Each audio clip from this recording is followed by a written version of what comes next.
The other day I was thinking, something I rarely do, so when I do it, you bet it's something good.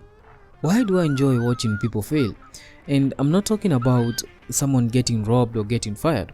I would never enjoy that, never, especially if it happened to my ex. I'm talking about watching people collectively hate on someone or something. Take a look back at series like She-Hulk, Velma or Cleopatra. These shows did get a lot of hate, which I enjoyed watching more than the shows itself. In fact, to date, I've never watched either of the three shows, but I did enjoy every video dunking on them. It's all populated by a cast of charmless, self-absorbed, neurotic, trite, unlikable morons who all talk and act like they just walked off the set of a Marvel movie. Now, you could argue that's understandable. The shows were asking for it, making the wrong casting decisions. My grandmother saying to me, I don't care what they tell you in school, Cleopatra was black. And making fun of one specific group is a sure way to attract hate.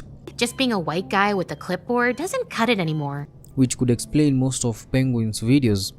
Enjoying videos of him criticizing or trolling the likes of Logan Paul makes sense because they did something you could term as unethical, and this to you is justice. Now, enjoying that type of content has an explanation about it. But what about this video? And as I was fist pumping in agreement with these eye-opening statements, I came across one that was a little different. This one was pretty negative. It was about this woman's morning routine and how fake it was. And truthfully, I don't see what's fake about this at all. I mean, I also wake up every morning surrounded by $50 worth of helium heart balloons. I don't know this girl. She never did anything bad that I'm aware of. She is not hating on someone. She is not political. Nor does she have an opinion that I disagree with. But I enjoyed Penguin making fun of her. So did the other millions of people watching it. She's ethically not doing anything wrong. So why do we love watching commentary videos making fun of cringe videos? Satire and social commentary is something that has always existed in different mediums. Apple roared into the TV game with a morning show, a superb drama, a superb drama about the importance of dignity and doing the right thing, made by a company that runs sweatshops in China. So, well, you say you're woke, but the companies you work for, I mean, unbelievable. Apple, be it in music, comics, or even cartoons. With the rise of YouTube, the commentary space has grown exponentially. And although sometimes it's for a greater good, for most part, it's just for laughs. And this is the reason why I think people enjoy commentary videos a lot. Wrote about, Schadenfreude. Is the experience of pleasure or joy that comes from learning or from witnessing the troubles, failures, pain, and in this context, humiliation of another. And the experience can be witnessed as young as 2 months old. Schadenfreude has 3 driving forces. Aggression.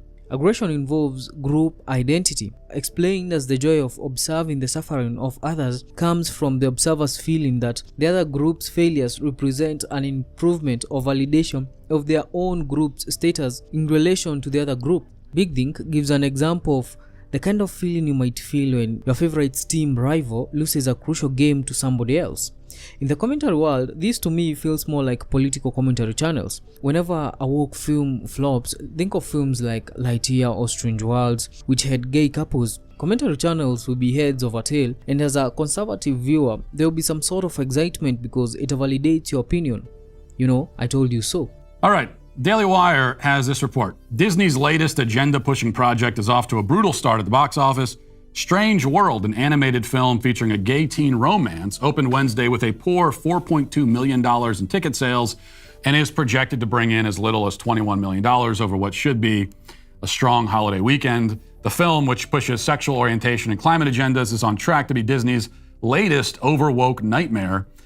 In fact, from what I've read, they're looking at losing $100 million on this film. And actually, the wokeness in this movie goes even beyond the gay love story thing at the center of it. The same can be said with liberals. But anyways, they took the one joke and made it into a feature-length film. Maybe they just now got around to watching that South Park episode from 4 years ago. Like it! tell you how free I feel now that I've started identifying as a woman. Now that I can compete as female, I'm ready to smash the other girls. And thought 22 minutes just isn't enough. The world needs more of this, and we're gonna give it to them. And this time, it's gonna be longer, it's gonna be less funny, and by God, it's gonna cost a lot more money to make. But the same trend can be seen in comedy. Conservative channels will always make commentary videos of how woke comedians are unfunny. People say life is too short. I think it's too long. Like, there's so many annoying people out here, and I just can't deal with it. Okay, so this isn't comedy so much as it's a suicide note. And the leads will also do the same. The number one problem here with Dave Chappelle is that he's no longer looking for laughter. He's looking for applause. The second driving force is justice-based. It is the pleasure associated with seeing a bad person being harmed or receiving retribution, because it makes people feel that fairness has been restored for a previously unpunished wrong. This fits so well with Joe Souls with Toxic Girls. Yes, outwardly, you may see 10 plates. Inwardly, I see a guy whose legs are half the size of mine, drives a really big truck, probably uses adult diapers, and we'll leave the size issue there. Yeah. This video is really sad and probably one of the most malicious things I've ever seen on social media. And the worst part is that she just posted the other day saying, please don't hate on her. Get to know her journey, that she used to be over 450 pounds. So you would think she would know better, but she doesn't.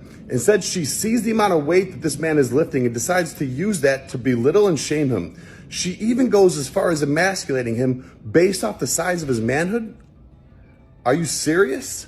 I hope this gym sees this and takes away your membership. Treat others the way you want to be treated. Do better. Mind your own business. Or nuisance streamers. Jack Doherty's infamy online reached its crescendo about a month ago, hitting its peak mainly because he became known as just this punching bag. His face was a knuckle sandwich magnet. In our mind, seeing someone make fun of them is justice to us, considering these people will probably never suffer consequences of their own action. This is why people love watching commentary videos making fun of big channels which put low and lazy quality content. This, I truly cannot fathom why this has 4.8 million views, this video of hers, and 220,000 likes. It's called I Hate Homework. I've seen some bad sketches. I've made some bad sketches. This was written by a 4-year-old. It has to be.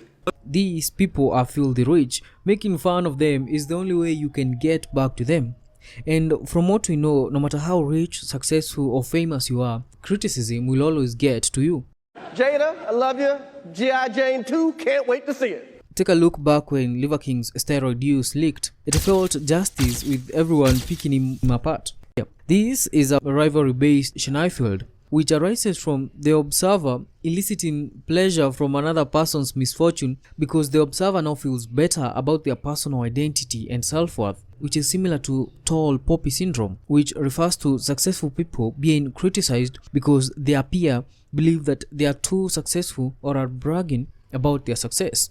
This is why commentary channels love clowning on morning routines or hustle videos. Today I want to talk about a popular trend on YouTube. I've actually touched on it before. It's those morning routine videos from rich people that are supposed to be like almost motivational, but usually are just used as a vessel to promote their newest product line. This absolute verbal diarrhea where we have to wake up at 3:20 in the morning. So it started off 4 o'clock in the morning where I'd start with my cardio, then I'd have breakfast, and then I would go to the gym, and then I'd go to work. Take a cold shower.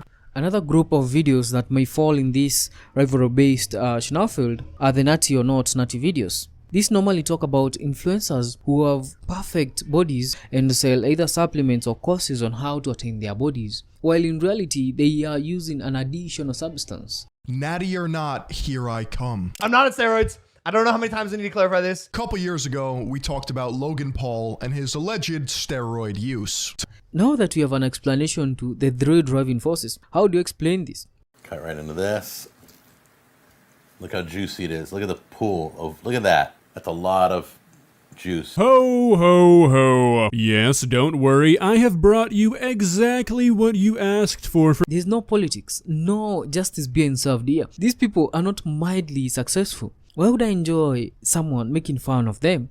To try though, so I'm gonna try this piece here. Oh my god, Jack, you're joking. This is an act, right? Was this uploaded on April Fool's or something? That is the second worst part you could possibly eat. That is literally what you cut off. And this could be the superiority.